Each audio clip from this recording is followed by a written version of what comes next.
High guys welcome to my YouTube channel. आई सबैजना सन्चै आराम हुनुहुन्छ होला। म चाहिँ भर्खर मजाबाट यता यो बडीघाट खोलाको किनारमा छु। म चाहिँ अब घरतिर जान लागेछु।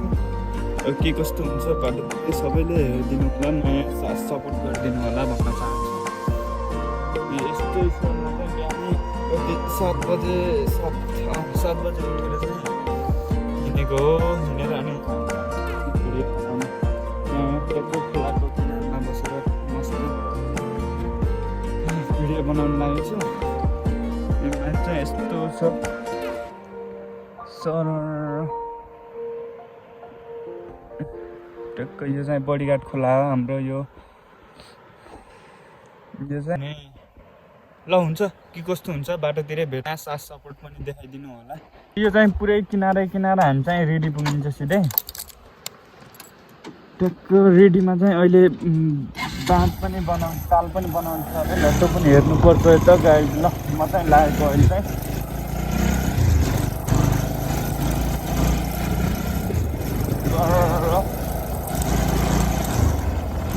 यो बाटो चाहिँ ठिक छ कि राम्रो छ।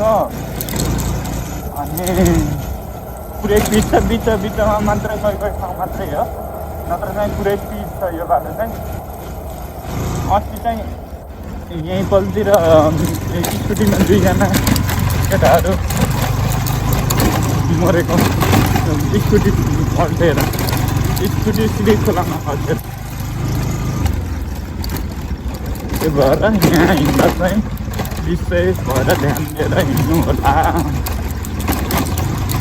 नकुना त्यति लिएर हिँड्नु होला मेरो आग्रह गर्न चाहन्छु। म चाहिँ यहीँबाट 2 जना खसेर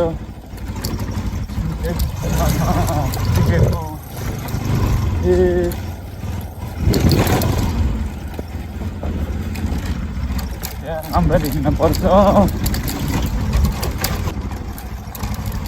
यो अफरोड चाहिँ यो सबै किन बनाएको नि। आवाज चाहिँ अलिक क्लियर आउने रहेछ। त्यही पनि प्रयास जारी छ। यो बाटो चाहिँ धेरै पुलिसहरू चेकिङ हुन्छ कि यो बाटोमा।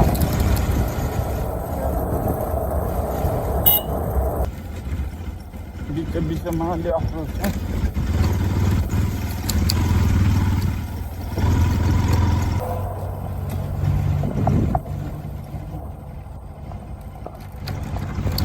यो कालो खोला पनि यो लेतलेते खोला पनि यही बाटो नै पर्छ नि। बर्खामा चाहिँ जङ्गली हुन्छ त्यो खोला चाहिँ।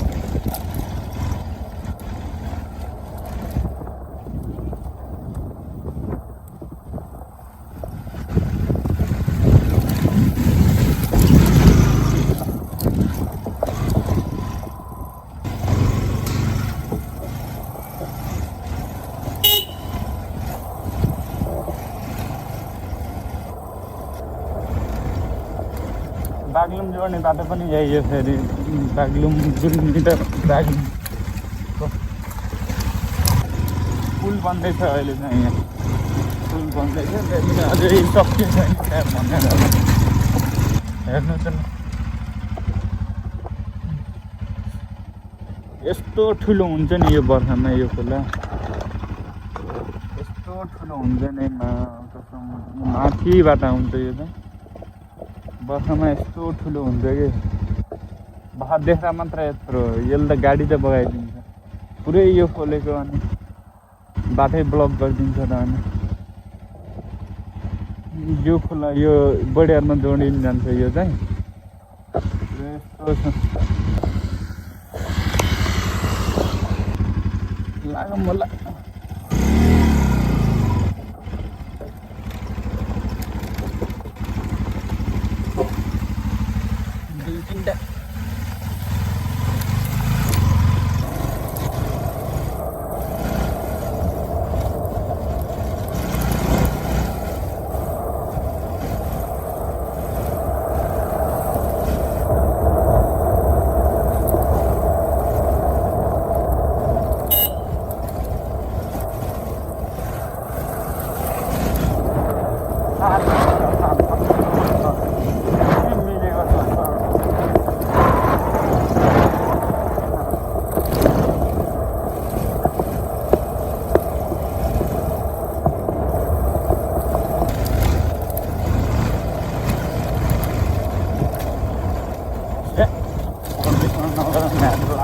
यस्तो झुवाइ बाटो भने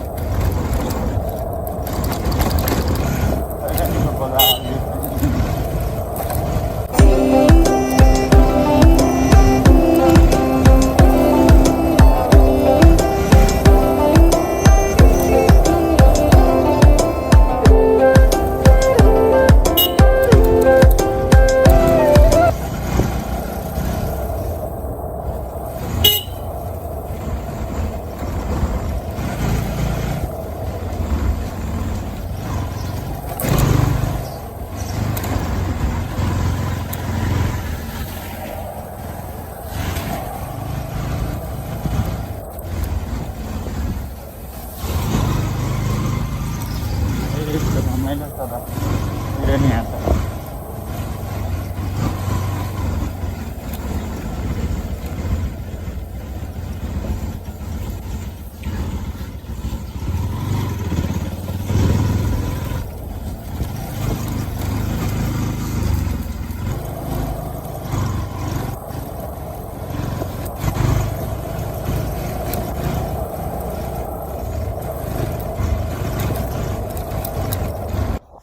म चाहिँ भर रुद्रबेनीबाट यता लागिसकेको छु।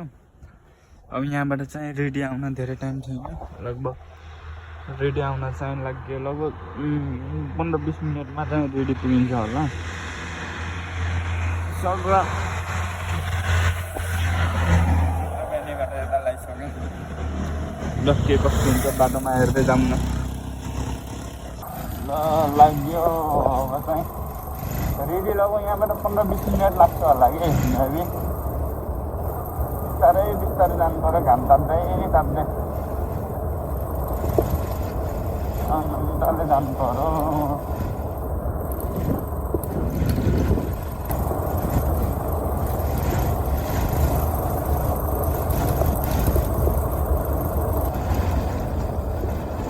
यति धेरै लुगा लाउँदा पनि अझै चिसो हान्थ्यो यार। के भएको यस्तो कति जाडो भएको, कति जाडो भएको भन्छु।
रेडी आइसक्यो। रेडीमा चाहिँ यस्तो हुँदो रहेछ कि पुरै यो यही हो कि ताल।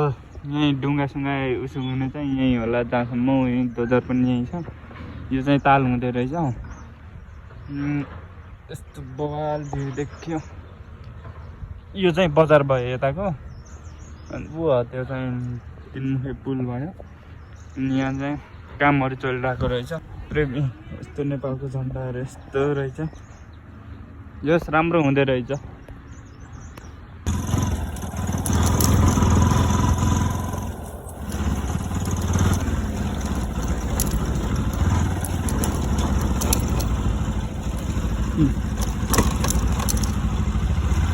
चलिरहेको रहेछ, हुँदै रहेछ अब।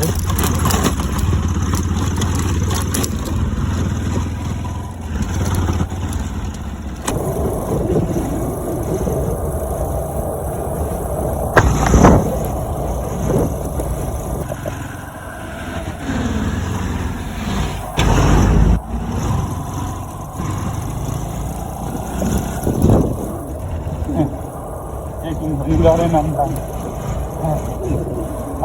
यहाँ त ए दिक्दैन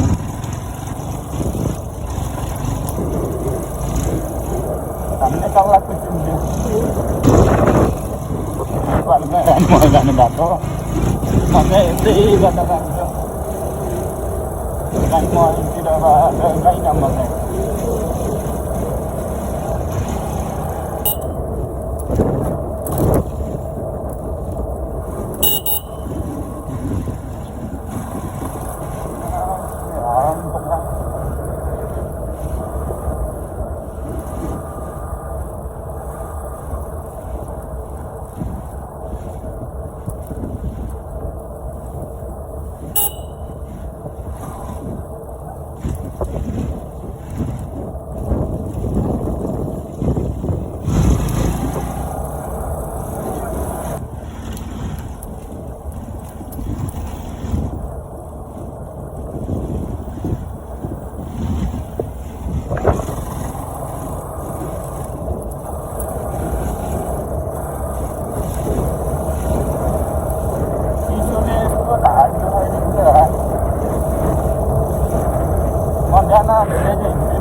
म चाहिँ सिरु खड्क आइसकेँ माथि पाल्पामाथि अब चाहिँ हिमाल त्यति राम्रो देखेको रहन्छ अन्त यस्तो राम्रो देखिन्छ नि यहाँ हिमाल अन्त हल्का देखिन्छ हल्का मात्रै ल म चाहिँ जाँदैछु ल अहिले बाटोतिरै भेटौँ ल अहिले उहीँ पाल्पा तानसेनतिर फाइनली म चाहिँ तानसेन पनि आइसकेँ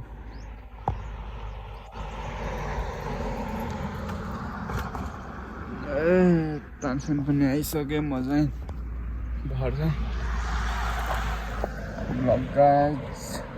बाइक यहाँ छ